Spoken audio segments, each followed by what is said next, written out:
Welcome back to the channel. Today we are working on a chainsaw. Somebody dropped off this STIHL MS 362. I've never even touched one before, but hey, we're gonna figure it out as we go here.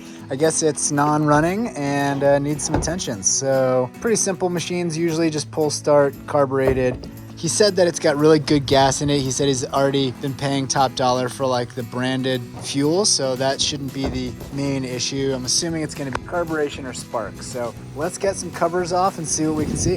These things are usually covered in gear oil and oil mixed gas. So we're gonna start with a little bit of PPE and get some gloves going.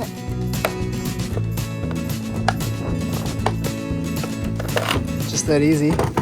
Air filter looks perfectly clean. Throttle function's good. Well, let's give it a pull and see what our baseline looks like.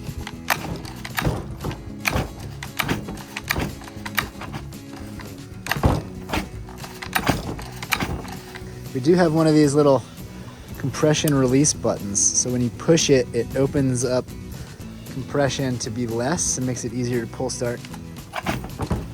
That helped a little, but not much. So it looks like there's a little indicator on here that this just screws off. Yeah, there we go. Okay. Well, the quickest way to see if we've got spark would be to put some carb cleaner down the throat of this thing and see if it barks off at all.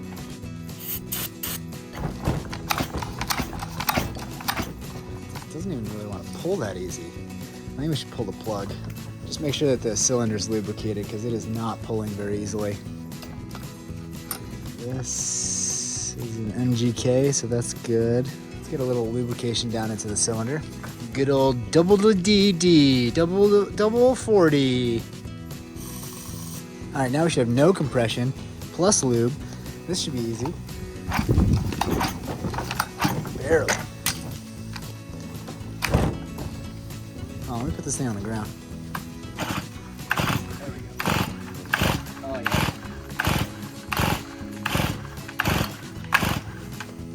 Why don't we give this a quick scratch and sniff. It looks pretty decent. I usually just give it a little 1-2 of the carb cleaner and then a quick one of these.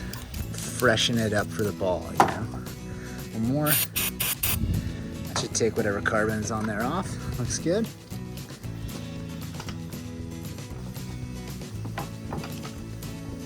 Alright. It looks bent. Can you guys see that? This is the compression button. See how it's kind of rotating all cattywampus?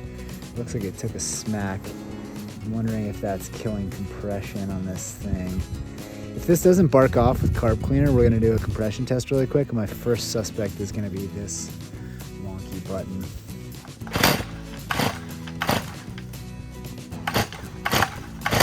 Oh, saw a little smoke.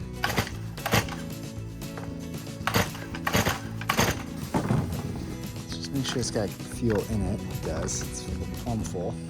So I think we should just jump straight to compression test really quick. It's pretty straightforward and easy on a unit like this. It's not like a truck. You got to take it all apart. It's just right here. Yeah, we got some fuel on there, so it could be weak spark as well. My other suspect, if we do have good compression, is down in here. These contact points here and here, right there and there on this wheel. If those aren't clean and clear, but instead are kind of rusty like they are, it can cause a weak spark.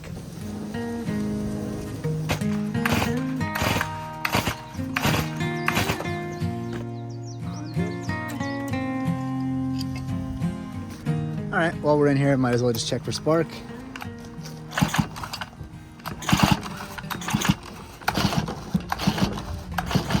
I can't see it. I think a little bit of soapy water on this compression release is going to tell us a lot.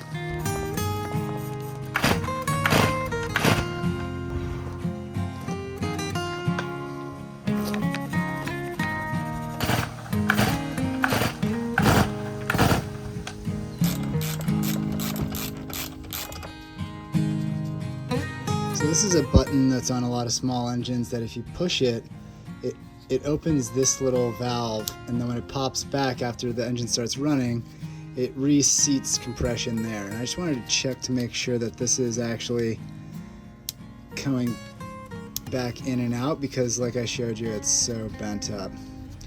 I just want to make sure it's moving and make sure this part looks nice and sealed, which actually it doesn't look too bad. And we'll just leave it like this in the seated position, maybe clean it up a bit.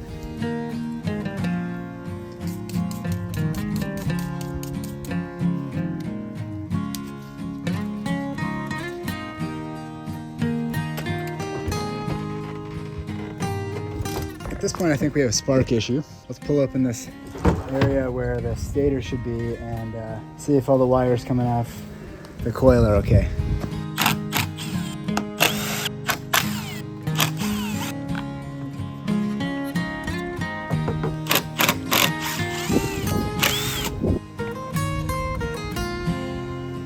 So we need a good ground here. Good clean contacts here.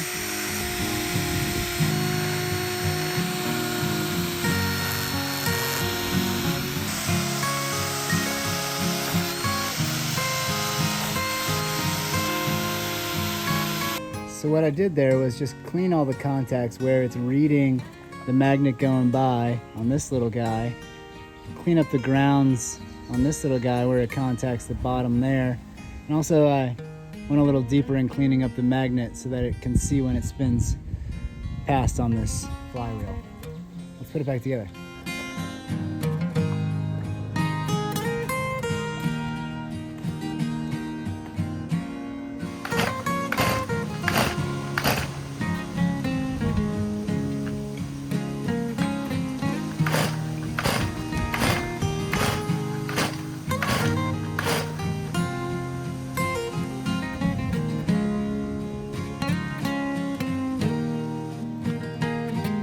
Since we've got a spark issue, I'm just gonna go ahead and try a different plug just to see if we get any change. Just in case we're flooded. I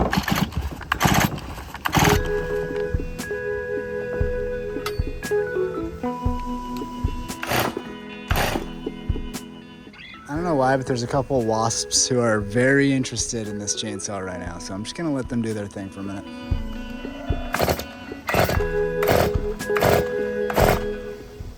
So I think it needs a coil pack. Check the resistance on this coil, and then also I'm gonna try and remove this kill switch mechanism and see if we gain spark back that way.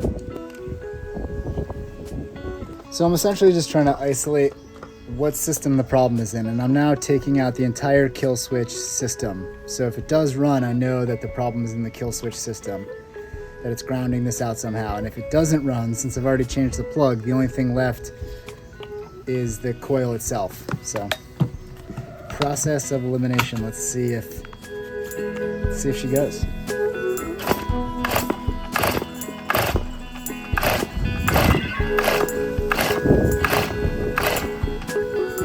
So I looked up the specs for the resistance on this coil, and this thing actually is checking out. So I looked back on the saw and I found two more magnets here and here that I hadn't sanded, so I cleaned those up. But I'm also going to revisit the compression test because I wasn't really able to get it fully in because the piston is so close to the top, like that's top dead center, and you can see it's right there.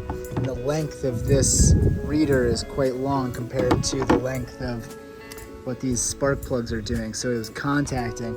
So I'm gonna go short again, but at least this time I'm gonna put tape in and see if I can get an accurate reading, because if we actually do have spark but not compression, it'd be barking a little bit more, but it could be the reason. So I'm just gonna repeat the compression test, see if I can get an accurate number, and then we'll run it with the coil back on, and maybe this cleaned up is enough. But let's try this first.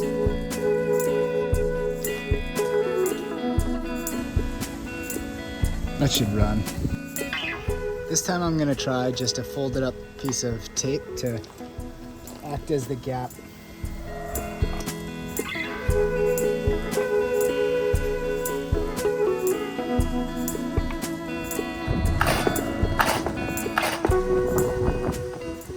So I noticed something when I was pulling on this, that the clutch was always engaging the chain, that I had to fully fully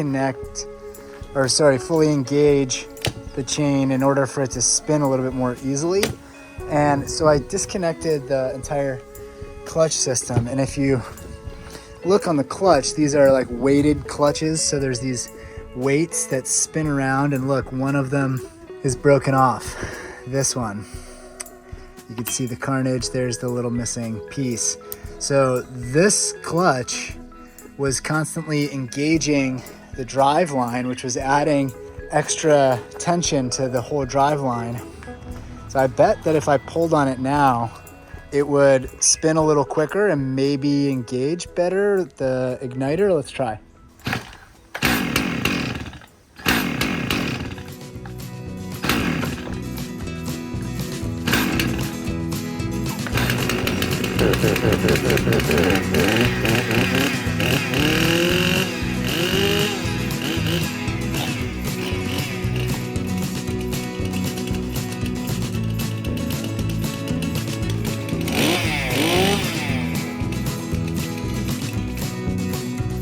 It's a runner. All right, we've got some OEM STIHL clutch springs. Let's get them installed.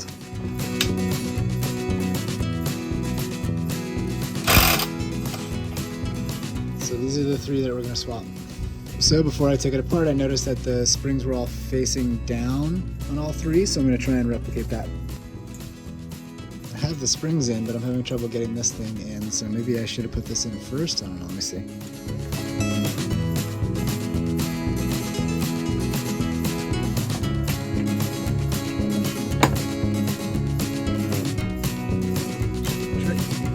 This has a reverse thread, just so you know.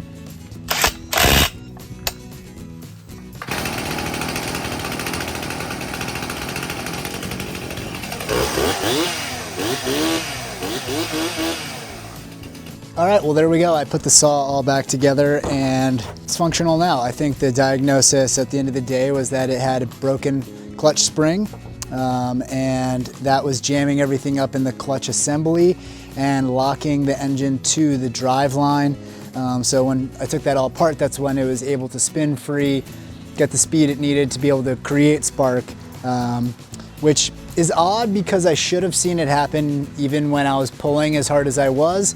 So that was a little bit confusing, but we figured it out, cleared up the jam, and it's functional again. There we go, a STIHL chainsaw back in action. Thanks for watching. See you on the next one.